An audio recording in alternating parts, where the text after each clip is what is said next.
నమస్తే అండి, ఎలా ఉన్నారు అందరూ? బాగున్నారా? నేనైతే బాగున్నానండి. మీ అందరికీ అమ్మవారి ఆశీస్సులు ఎల్లప్పుడూ ఉండాలని కోరుకుంటూ ఉప్పుతో అతి తేలికైన ఒక శక్తివంతమైన పరిహారం గురించి తెలుసుకోబోతున్నాం. ఇంతకీ ఈ పరిహారాన్ని ఎందుకు చేయాలి, చేయడం వల్ల కలిగే ఫలితాలేంటి, ఇంకా ఎవరెవరు చేసుకోవాలి, ఇలాంటి విషయాలన్నిటితో కూడి మన వీడియో ఉంటుంది.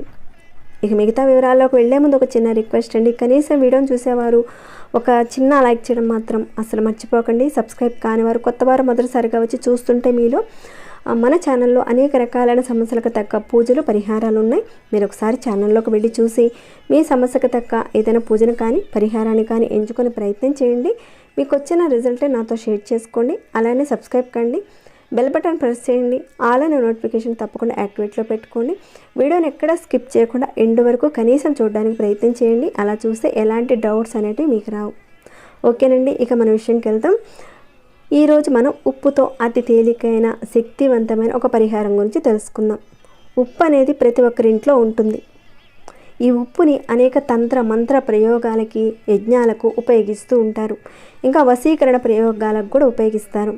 ఇంకను ధనానికి సంబంధించి దిష్టి దోషాలు పోగొట్టుకోవడానికి కూడా ఇలాంటి వాటికి కూడా వాడుతూ ఉంటాం.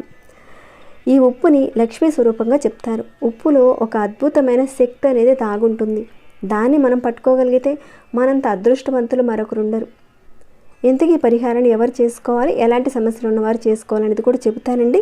స్కిప్ చేయకుండా చూడండి. స్కిప్ చేసి చూస్తే మీకు రకరకాల డౌట్స్ వస్తాయి. ఇలాంటి మంచి మంచి విషయాలు చెప్పినప్పుడు కొంతమందికి వినేంత మనసు కూడా సరిగ్గా రాదు. అలాంటి వారు తప్పకుండా చేయండి ఈ పరిహారాన్ని.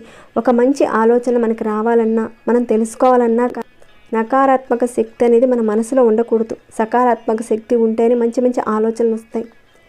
ఈ నకారాత్మక శక్తిని తొలగించి సకారాత్మక శక్తిని ఇస్తుంది. అంటే నెగిటివ్ ఎనర్జీని తొలగించి పాజిటివ్ ఎనర్జీని తీసుకొస్తుంది. మీలో ఎవరైనా సరే, ప్రతి ఒక్కరూ కూడా జీవితంలో ఏదో ఒక సమస్యలతో అనేక ఇబ్బందులు పడవలసి వస్తుంది. మనసు వివిధ రకాల ఆలోచనలు వస్తాయి. వాటి వల్ల కలిగే ఇబ్బందులు అంటే ఒక అభివృద్ధికరమైన ఒక విషయాలు అవరింపండి.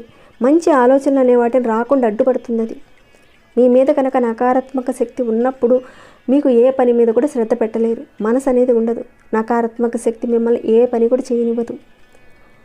ఈ నకారాత్మక శక్తి వల్ల మనసులో ఆందోళన, చికాకు, ఏం చేయాలో తెలియకపోవడం, ఇటువంటి సమస్యలతో ఇబ్బంది పడవలసి వస్తుంది. అలానే కొందరికి తెలియని విషయం ఏంటంటే దీనివల్ల కూడా ధన నష్టం కలుగుతుంది.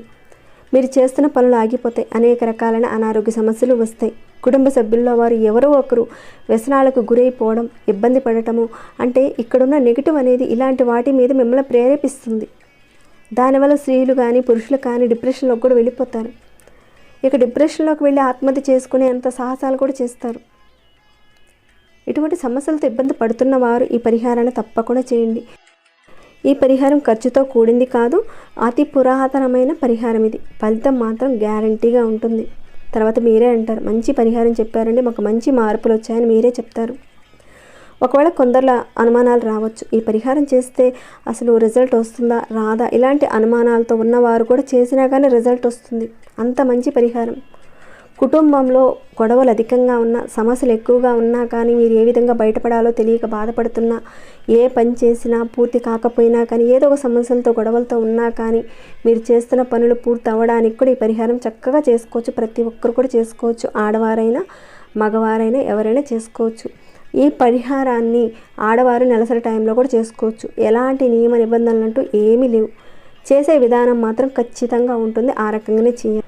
మీరు ఏ రోజు నుంచైనా సరే మీరు మొదలు పెట్టినా కానీ వరుసగా కంటిన్యూగా 7 రోజుల పాటు చేయాలి. ప్రతి ఒక్కరికి వీలుండే ఒక మంచి పరిహారం ఇది.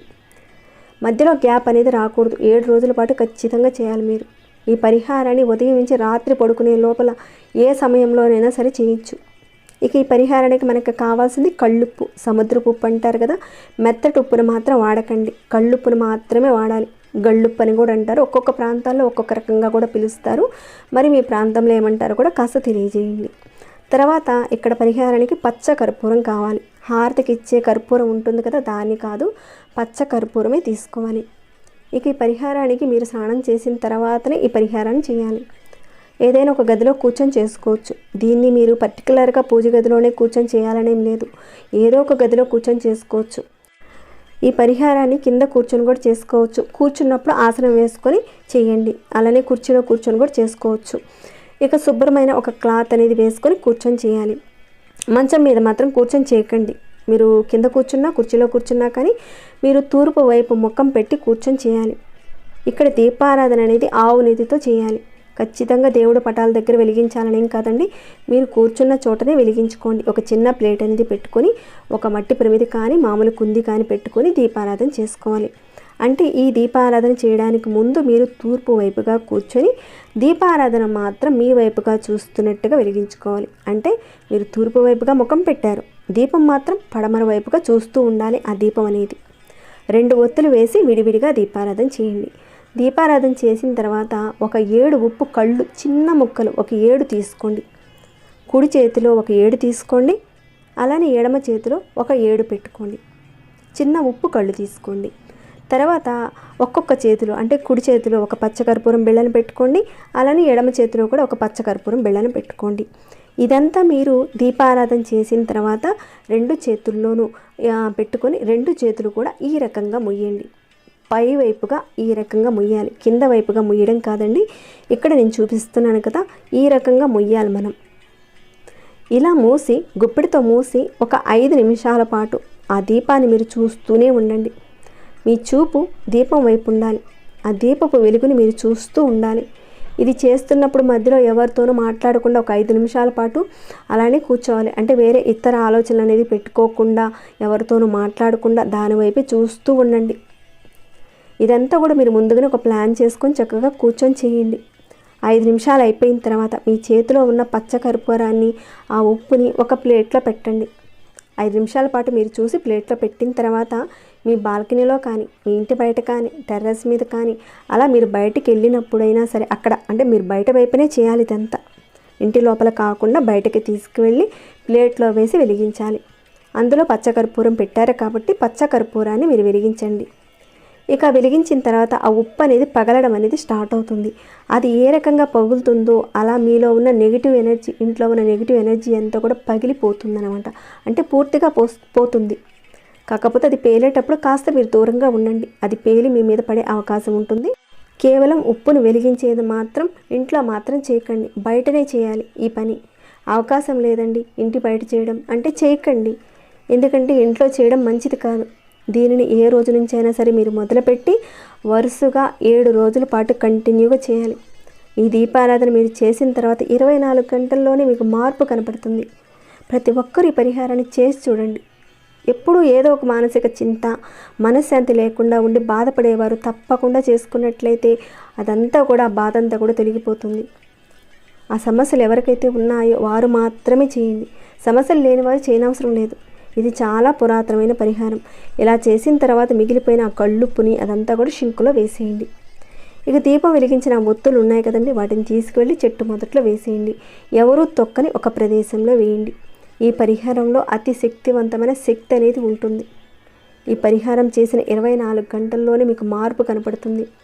చిటికలో అలా తీరిపోతుంది సమస్య. చాలా ఫాస్ట్గా రిజల్ట్ వస్తుంది. ప్రయత్నించి చూడండి. చేసిన తర్వాత మీకు వచ్చిన రిజల్ట్ని తప్పకుండా నాతో షేర్ చేసుకోండి. మార్పునైతే తప్పకుండా చూస్తారు. ఓకేనండి, ఇక ఈ వీడియోని ఇంతటితో ముగిస్తున్నాను. ఇంకేమైనా డౌట్స్ వస్తే కనుక అడగండి, రిప్లై ఇస్తాను. మీ మనసుకి ఎలా అనిపించిందన్న మాట కూడా ఒక చిన్న కామెంట్ ద్వారా తెలియచేయండి. లైక్ చేయని వాళ్ళు ఒక చిన్న లైక్ చేయండి. సబ్స్క్రైబ్ కాని వాళ్ళు సబ్స్క్రైబ్ చేసుకోండి. ప్రతిరోజు మన ఛానల్లో ఉన్న వీడియోస్ని చూస్తూ ఉండండి. మరొక భక్తి వీడియోలో మళ్ళీ మిమ్మల్ని కలుసుకుంటాను. అంతవరకు సెలవు.